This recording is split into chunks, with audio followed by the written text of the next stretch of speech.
Stand by, shore party. Decontamination in progress.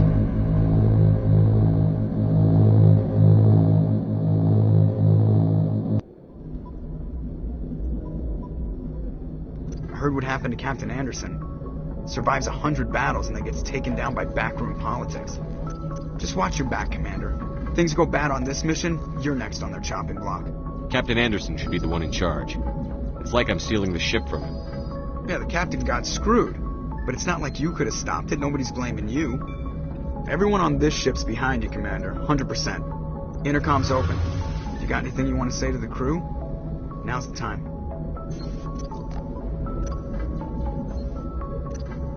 Listen up, Normandy. This is your commander speaking. We have our orders. Find Saren before he finds the conduit. And I refuse to let anything get in the way of that mission. We all know what happened on Eden Prime. We saw the destruction, we saw the bodies, we saw what Saren did. And I plan to make him pay. For too long, our species has stood apart from the others. Now it's time for us to step up and do our part for the rest of the galaxy. Time to show them what humans are made of. Wherever Saren goes, we'll follow. Wherever he searches for the conduit, we'll be there. We will hunt him to the very ends of the galaxy and bring him down. This is the most important mission any of us have ever been on. The fate of an entire galaxy is at stake. We will stop Saren, no matter what the cost. Well said, Sir. The captain gave up everything so I could have this chance. We can't fail. Yes, sir. Treatable, but there's no cure.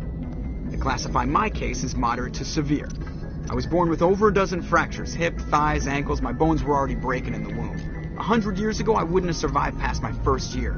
Lucky for me, modern medical science has turned me into a productive member of society. You're not going to break a bone trying to fly the ship, are you? I don't fly with my feet, Commander, so I'm fine as long as I'm in this chair. I gotta be real careful when I get up to take a piss, though. I can do my job as well as anyone on the ship. Better, actually. So don't worry about it. I'm not trying to make you uncomfortable. Let's talk about something else. Whatever you want, Commander. Why does everyone call you Joker? It's a lot shorter than saying Alliance Flight Lieutenant Jeff Moreau. Plus, I love to make little children laugh. I was just thinking how much you remind me of Santa Claus. Look, I didn't pick the name. One of the instructors in flight school used to bug me about never smiling. She started calling me Joker, and it stuck. Why didn't you ever smile? Hey, I worked my ass off in flight school, Commander. The world's not gonna hand you anything if you go around grinning like an idiot. By the end of the year, I was the best pilot in the academy. Even better than the instructors, and everybody knew it. They'd all got their asses kicked by the sickly kid with the creaky little legs. One guess who was smiling at graduation. How'd you end up joining Look, if you're my mother spend all that time around Alliance ships, there's a good chance you'll end up going to the academy. I have to go. All right, see ya.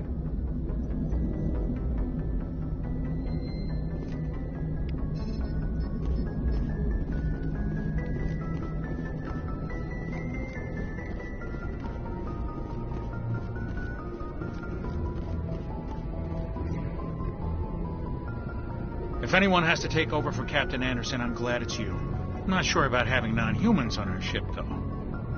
We're all on the same team here, Presley. With all due respect, sir, that's what they said about Nihilus. Look how that turned out. I'm in charge here, Presley. I decide if we have non-humans on this vessel. Yes, sir. Understood, sir. Speak freely, Presley. I want to know if you have a problem with non-humans. It's not that, Commander. Humanity has always handled its own problems. Saren attacked one of our colonies. We should be the ones to stop him. We don't need their help. Some people think asking for help is a sign of weakness.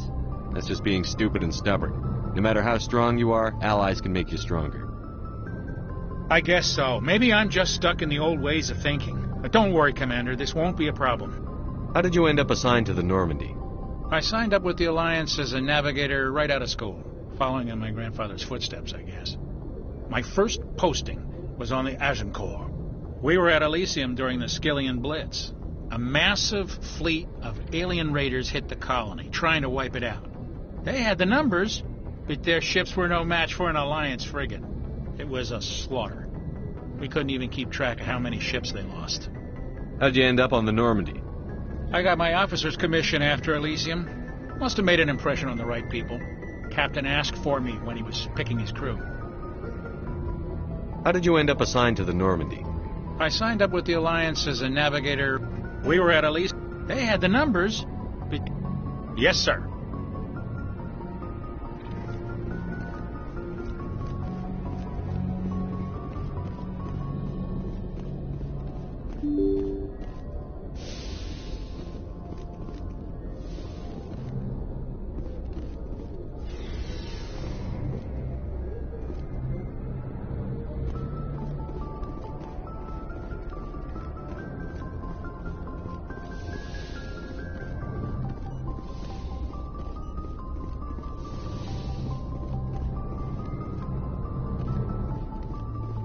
Yes, Commander?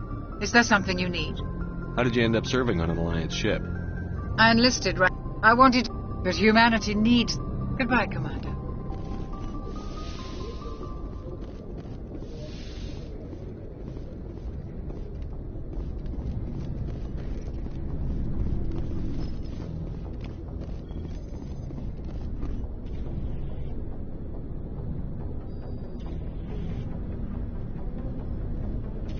Anything you need, Commander? What's your opinion on the last mission? I don't see how we could have done things any better. At least not without getting to Eden Prime sooner. And we were on the scene faster than any other Alliance ship could have been. Just trying to get a sense of where the crew's at. Thoughts? I've wasted enough of your time for now, Commander. We'll have time for personal debriefings later. We'll talk another time, Lieutenant. Commander?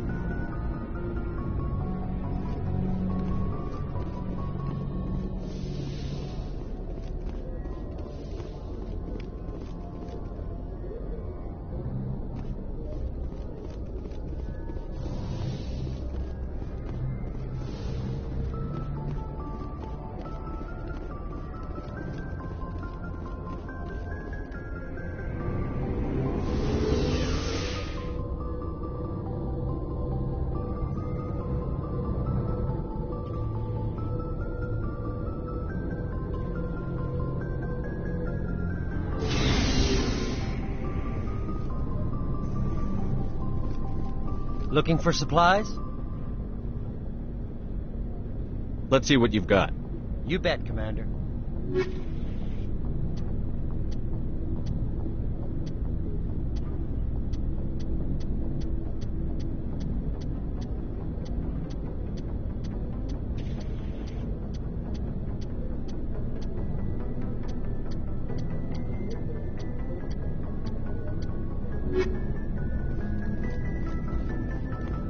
Thanks for bringing me on board, Commander. I knew working with the Spectre would be better than life at CSEC. Have you worked with a Spectre before? Well, no, but I know what they're like. Spectres make their own rules. You're free to handle things your way. At CSEC, you're buried by rules. The damn bureaucrats are always on your back. Being a Spectre does have its advantages. Exactly my point. If I'm trying to take down a suspect, it shouldn't matter how I do it, as long as I do it. But CSEC wants it done their way. Protocol and procedure come first. That's why I left. So you just quit because you didn't like the way they do things? There's more to it than that. It didn't start out bad, but as I rose in ranks, I got saddled with more and more red tape. CSEC's handling of Saren was typical. I just couldn't take it anymore. I hate leaving. You did the right thing. Life's too short to sit around waiting for things to happen. Yeah, you're probably right. Either way, I plan to make the most of this. And without CSEC headquarters looking over my shoulder, well, maybe I can get the job done my way for a change. As long as you do your job well, you're free to go about your business as you see fit. Thank you, Commander.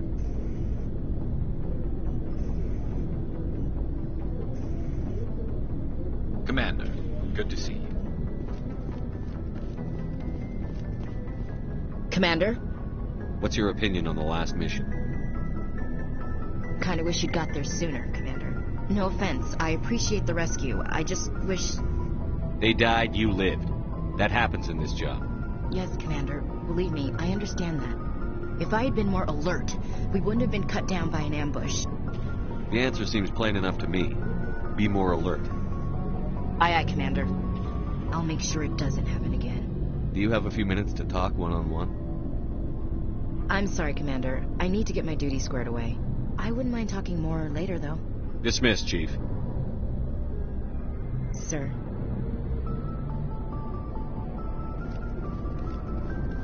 Nice ship you got, Shepard. What can I do for you? What's your story, Rex? There's no story. Go ask the Quarian if you want stories. You Krogan live for centuries. Don't tell me you haven't had a few interesting adventures. Well, there was this one time the Turians almost wiped out our entire race. That was fun. I heard about that. You know, they almost did the same to us. It's not the same. It seems pretty much the same to me. So your people were infected with a genetic mutation? An infection that makes only a few in 1,000 children survive birth? And I suppose it's destroying your entire species? I suppose it isn't all the same. I don't expect you to understand, but don't compare humanity's fate with the Krogan. Sorry, Rex. I wasn't trying to get you upset. Your ignorance doesn't upset me, Shepard. As for the Krogan, I gave up on them long ago. The genophage infected us, but it's not what's killing us.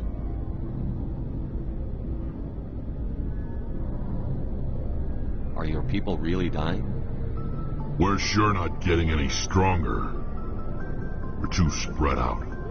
None of us are interested in staying in our own system. Lots of species have left their homes and prospered.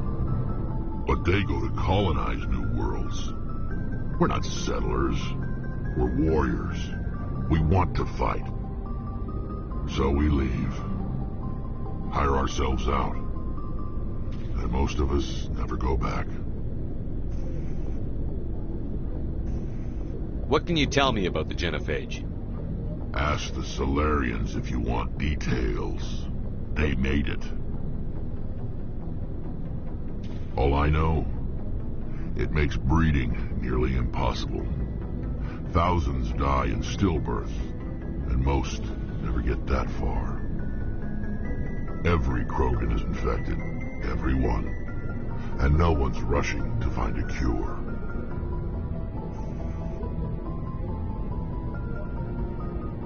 Why don't the Krogan try to find a cure? When was the last time you saw a Krogan scientist? Ask a Krogan. Would he rather find a cure for the genophage or fight for credits? He'll choose fighting every time. It's just who we are, Shepard. I can't change that. Nobody can. So long, Rex. Shepard.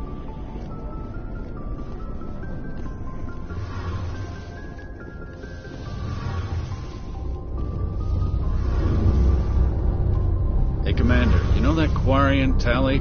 She's been spending all her time down here asking me about our engines. I'll tell her to leave you alone. What? No, she's amazing. I wish my guys were half as smart as she is. Give her a month on board and she'll know more about our engines than I do. She's got a real knack for technology, that one. I can see why you wanted her to come along. I figured she'd be a real asset to the team. You got an eye for Tally, Commander, but I'm guessing that's not why you came down here. Fill me in on the IES stealth systems. How does it work exactly? You can't hide a ship out in space. They emit too much heat and radiation. Too easy for sensors to pick them up, unless you find a way to capture those emissions. So our stealth systems trap the energy we give off in storage sinks built into the ship itself. No emissions to give away our location. Eventually the sinks have to be vented. More than a few hours silent running and they overheat. Cook us inside our own hull. There's no way for anyone to detect us? A visual scan can still pick us up. Anyone looking out a window can see us plain as day. But you have to be pretty close to get an actual visual out in space. Most vessels rely... As long as the stealth systems are engaged, they can't see us. Not unless we accelerate to FTL speeds. Why doesn't it work with faster-than-light travel? Cranking up the FTL blue shifts our emissions, pushes them into frequencies too high to capture in the sinks. As soon as we make the jump, it's like setting off a flare. Sensors can pick up our location whenever we enter or exit FTL flight, but for short-range missions, our stealth systems are amazing, and we've got the only one.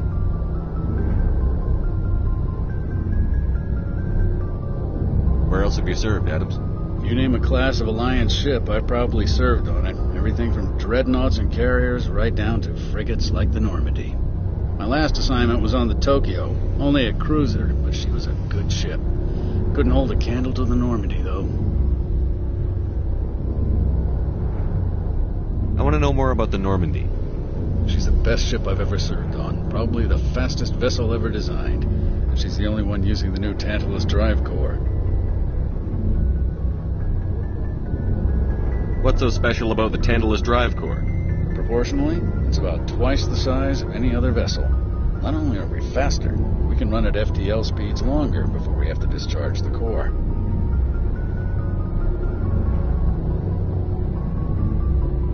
Carry on, Adams. Aye, aye, Commander.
Your ship's amazing, Shepard.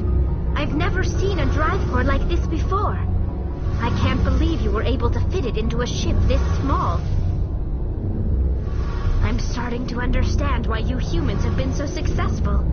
I had no idea Alliance vessels were so advanced.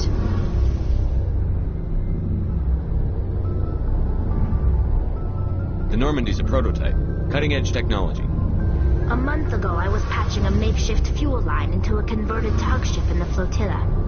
Now, I'm sitting on board one of the most advanced vessels in Citadel space. I have to thank you again for bringing me along. Traveling on a vessel like this is a dream come true for me. I had no idea you found ship technology so interesting. It comes with being a Quarian. The migrant fleet is the key to the survival of my people. Ships are our most valuable resource. But we don't have anything like this. We make do with cast-offs and second-hand equipment. We just try to keep them running for as long as we can. Some of the fleet's larger vessels date all the way back to our original flight from the Geth. I can't believe your fleet's still using ships that are 3 centuries old. They're constantly being repaired, modified, and refitted. They aren't pretty, but they work. Mostly.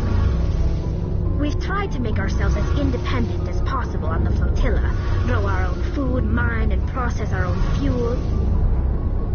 But some things we just can't make on our own. A patch to maintain the hull integrity requires raw materials we just don't have. That's why our pilgrimages are so important.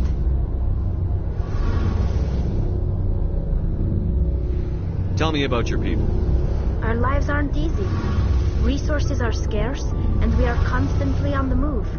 Everything we do must in some way contribute to the continuation of the migrant fleet.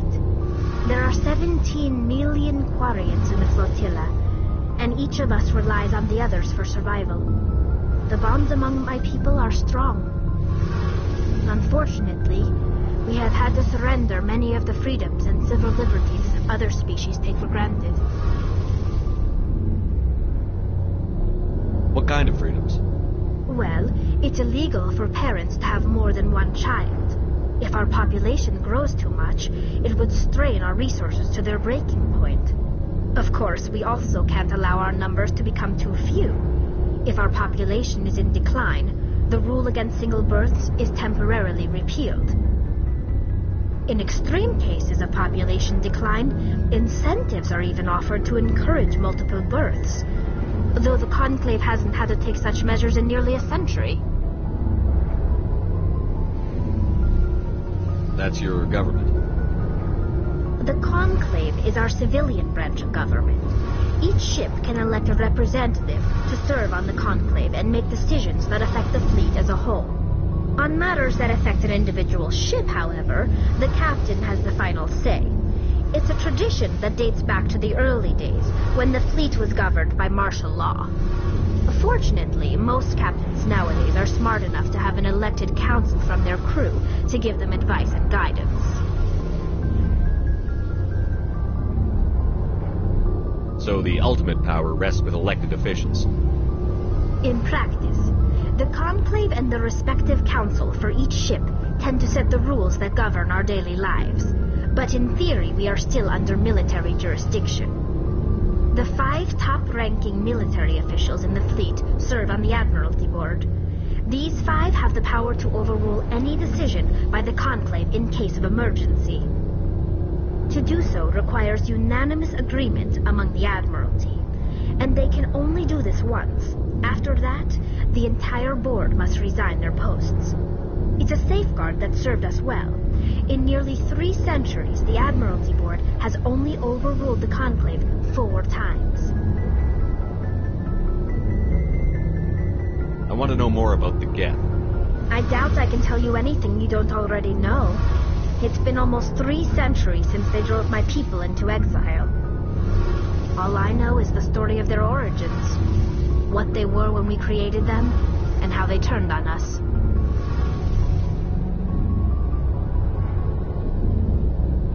Interesting. The Geth were originally created to serve as an automated manual labor force. Initially, their intelligence was as limited as any VI. Over time, we made small modifications to their programming to allow them to perform more varied and complex tasks, bringing them closer and closer to true AI status.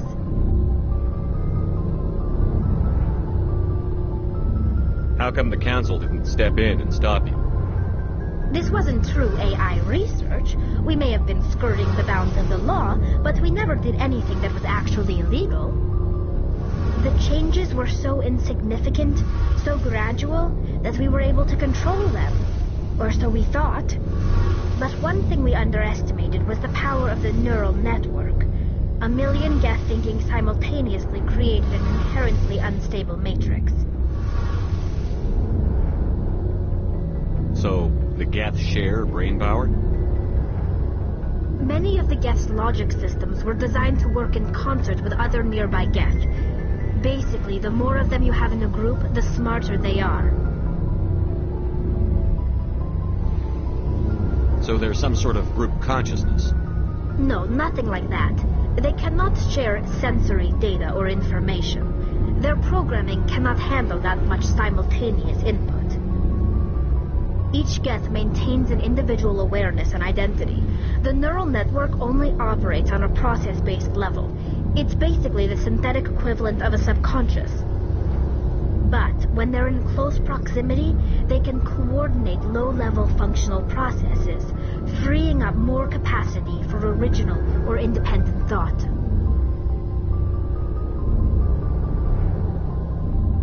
That doesn't make any sense. I'm probably oversimplifying. The Geth are incredibly advanced and complex creations. All you need to know is that they get smarter when they gather in large numbers. As we built more and more Geth, their effective intelligence became more sophisticated, more abstract. One day, a Geth began to ask its Quarian overseer questions about the nature of its existence. Am I alive? Why am I here? What is my purpose? As you can imagine, this caused a near panic among my people. I don't see what's so bad about those questions. The Geth were created to engage in mundane, repetitive, or dangerous manual labor. That's fine for machines, but it won't satisfy a sentient being for long. The Geth were showing signs of rudimentary self-awareness and independent thought. If the Geth were intelligent, then we were essentially using them as slaves. It was inevitable the newly sentient Geth would rebel against their situation. We knew they would rise up against us, so we acted first. A general order went out across all Quarian-controlled systems to permanently deactivate all Geth. The Geth responded to this order violently. You're the ones who started the war. The Geth were just fighting for their survival. We had no other choice. The Geth were already on the verge of revolution. By acting quickly, we had a chance to end the war before it began. The hope was that most of the Geth would still be little more than machines, incapable of organized resistance. But they had progressed much further than anyone anticipated. The war was long and bloody. Millions upon millions of Quarians died at their hands. In the end, we were forced to flee our own homeworld. We feared the Geth would pursue us, but they never came beyond the Veil. Now we drift through space, exiled, searching for a way to reclaim what was once ours. It's hard to feel sorry for you. Your ancestors tried to wipe out another species. We made a mistake when we created the Geth in the first place, but we did not make a mistake when we went to war against them. If we had not acted, they would have wiped us out. They're a synthetic life form. They have no use for organics. None. Why do you think they cut themselves off from the rest of the galaxy? Why do you think they've killed every organic being who's ever tried to contact them? I didn't mean to offend you. I'm sorry. I didn't mean to get so worked up. Most Quarians tend to have pretty strong opinions about the Geth. I want to know more about the pilgrimage. When my people reach maturity, we leave our birth ships and seek acceptance with a new crew. It's necessary to maintain genetic diversity among the fleet. But no ship wants to accept someone who will be a burden on them. So, to prove our worth, we embark on a pilgrimage. We set out alone, leaving the flotilla and our families behind us. We only return once we have found something of value we can bring back to the fleet. This is presented as a gift to the captain of the respective ship we wish to join. If the gift is accepted, we are welcomed into the crew. Can a captain choose to reject the gift? That doesn't happen often. Most captains are eager to increase the size of their crew. It increases their own standing in our society. Even when the gift is not particularly valuable, the captain usually accepts it out of a sense of tradition. However, there is a stigma to presenting a substandard gift. It's not the best way to make a good impression on a new community. Most pilgrims don't return until they find something worthwhile. I want to talk about something else. Like what? I should go. See you later.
Message coming in, Commander. Big surprise, the Alliance need. Shepard, this is Admiral Hackett with Alliance Command. We've got a mission for you. Major Kyle, your commanding officer at Torfin, has set up a small compound in a hulking area unstable. This could be trouble, Shepard. I'll look into it.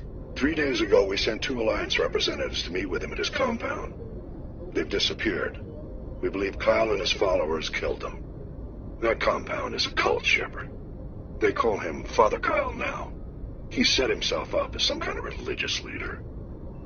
You said his followers were biotics? Yes. Major Kyle never showed any biotic tendencies himself, though. I think he's just latched onto a group he identifies with. Many biotics feel marginalized or ostracized by society. Kyle probably sees them as victims who need his protection, and they see him as someone who will fight for them. Unfortunately, he's convinced them that the Alliance is somehow responsible for all their problems. We can't let him go on like this. What were those Alliance representatives going to talk to Major Kyle about? They wanted to bring him back to an Alliance facility for treatment. Major Kyle served us faithfully for many years. We weren't going to abandon him. Given his state of mind, however, he probably saw them as a threat. We're almost certain he had his followers killed them. What else can you tell me about Major Kyle? He's not the same man you served under. He feels responsible for the Alliance soldiers who died at Torfin. His psych evaluations showed he couldn't handle the stress of command anymore. He was given an honorable discharge in early retirement. We'd hoped he would get better in time, but we underestimated how far gone he was. Now it looks like it's too late. I might be able to end this without violence. You served with him. He might listen to you. But he's already killed 2 Alliance representatives. I trust you to use your judgment. Hack it out.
my way.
This is a private sanctuary. Outsiders are not welcome here. I need to talk to the man in charge. It's important. Father Kyle wants nothing more to do with the Alliance. My name is Commander Shepard. Major Kyle knows me. I have to speak to him. Wait. Father Kyle will speak with you. Head to the...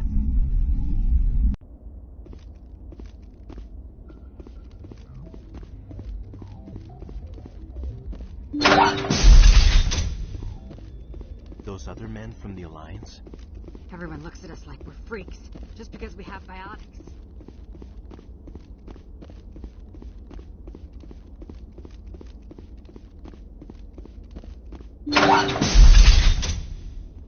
Everyone looks at us like we're freaks, just because we have biotics.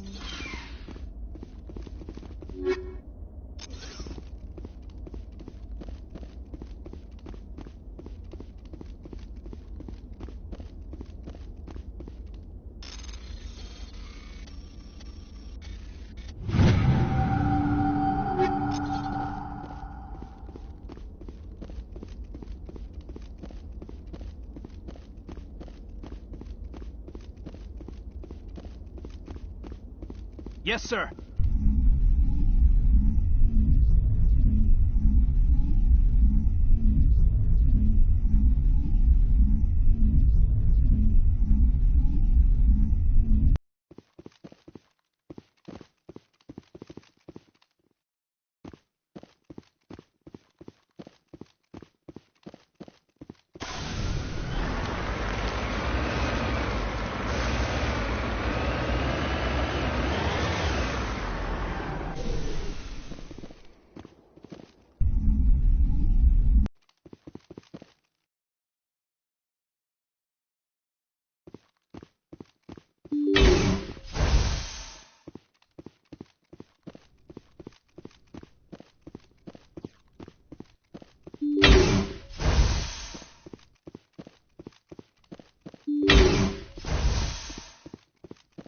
Biotics can feel safe here.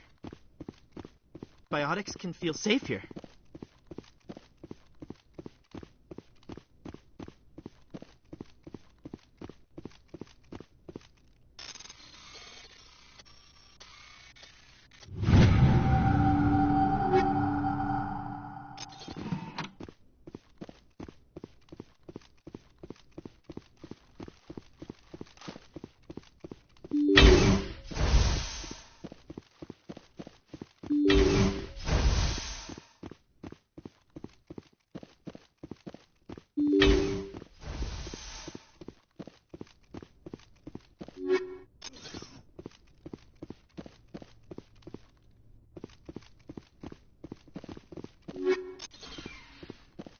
Just because we're biotics doesn't mean we don't deserve to be treated fairly.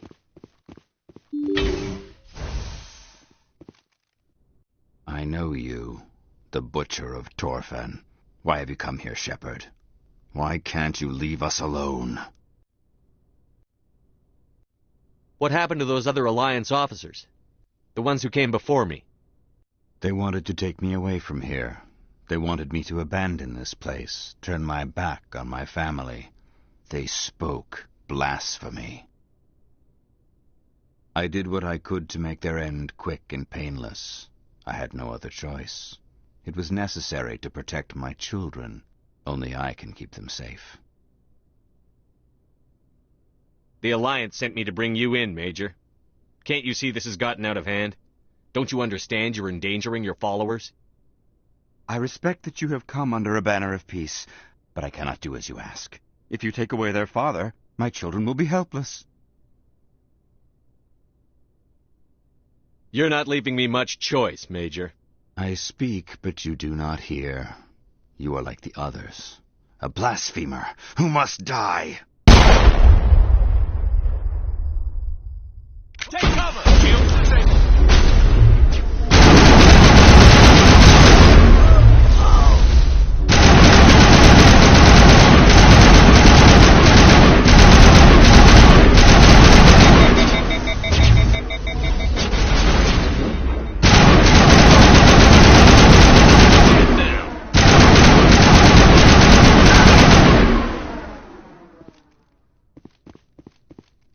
That's it. Bag him and tag him.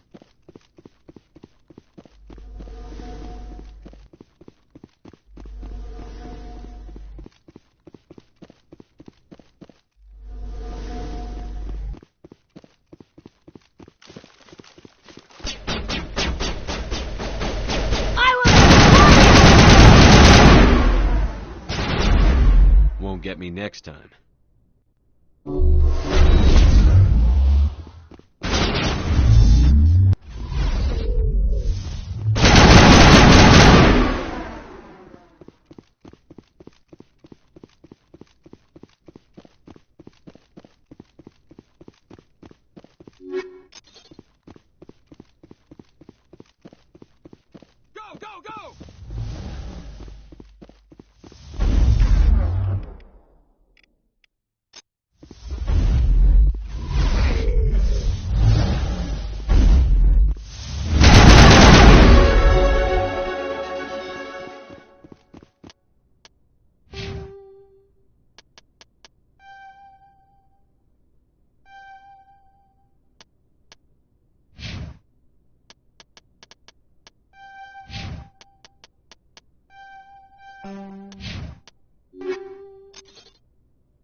Clear.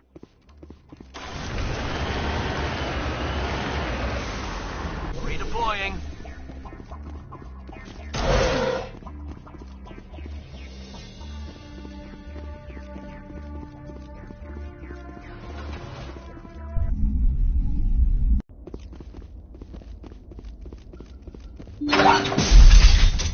Take cover!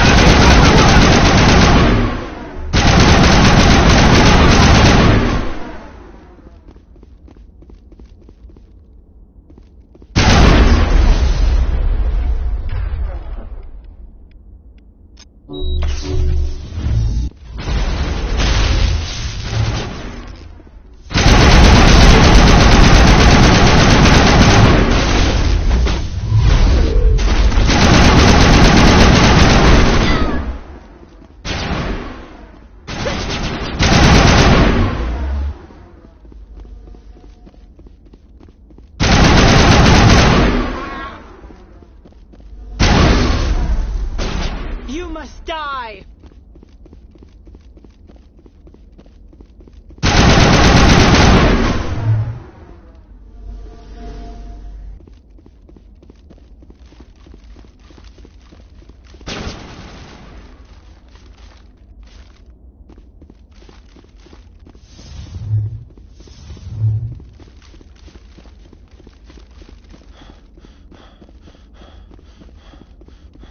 What?